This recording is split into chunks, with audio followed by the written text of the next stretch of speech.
I have the pleasure to present to you Dr. Martin Luther King, Jr.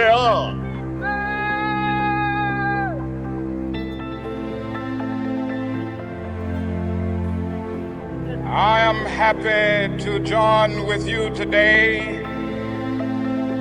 in what will go down in history as the greatest demonstration for freedom in the history of our nation.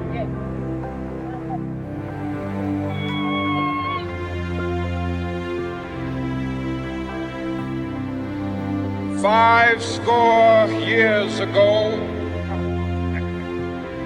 a great American in whose symbolic shadow we stand today signed the Emancipation Proclamation.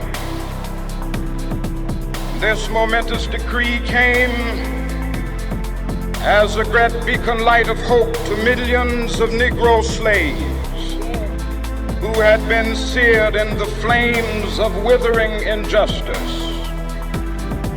It came as a joyous daybreak to end the long night of their captivity. But 100 years later, the Negro still is not free. 100 years later, the life of the Negro is still sadly crippled by the manacles of segregation and the chains of discrimination.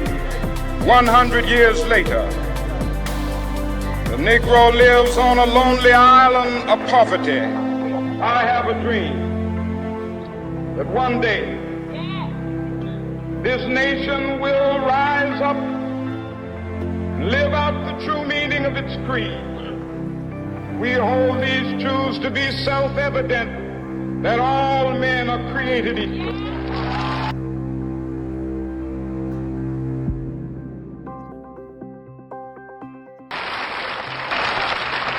I have a dream that one day on the red hills of Georgia, sons of former slaves and the sons of former slave owners will they be able to sit down together at the table of brotherhood. I have a dream that one day,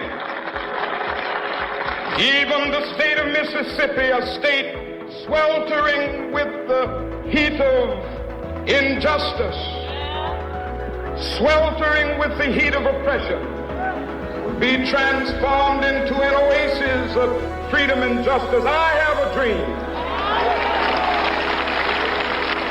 My four little children will one day live in a nation where they will not be judged by the color of their skin, but by the content of their character. I have a dream today.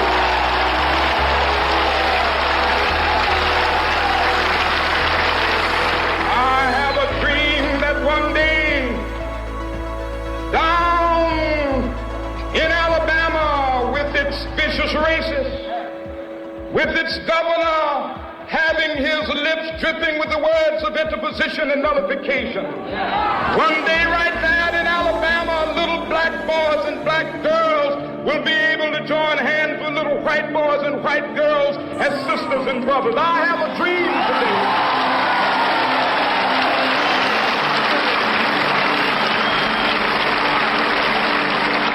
I have a dream that one day every valley shall be exalted. Every hill and mountain shall be made low. The rough places will be made plain, and the crooked places will be made straight. And the glory of the Lord shall be revealed, and all flesh shall see it together. This is our hope. This is the faith that I go back to the South with. With this faith, we will be able to hew out of the mountain of despair a stone of hope. With this faith, we will be able to transform the jangling discords of our nation into a beautiful symphony of brotherhood.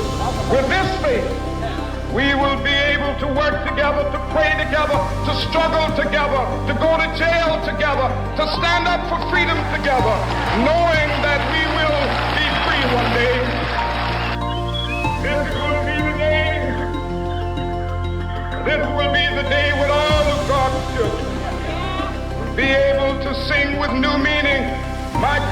is of thee.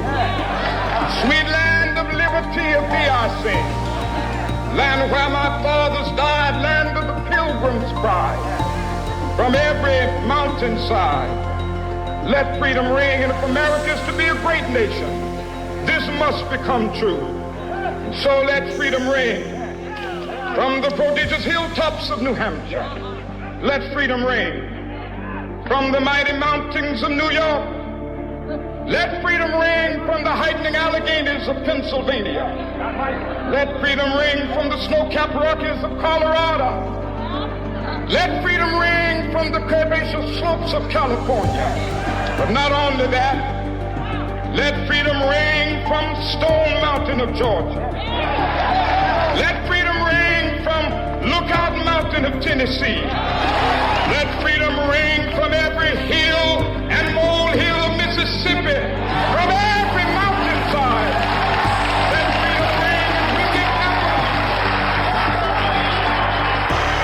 when we allow freedom ring, when we let it ring from every village and every hamlet, from every state and every city, we will be able to speed up that day when all of God's children, black men and white men, Jews and Gentiles, Protestants and Catholics, will be able to join hands and sing in the words of the old Negro spiritual, free at last, thank God.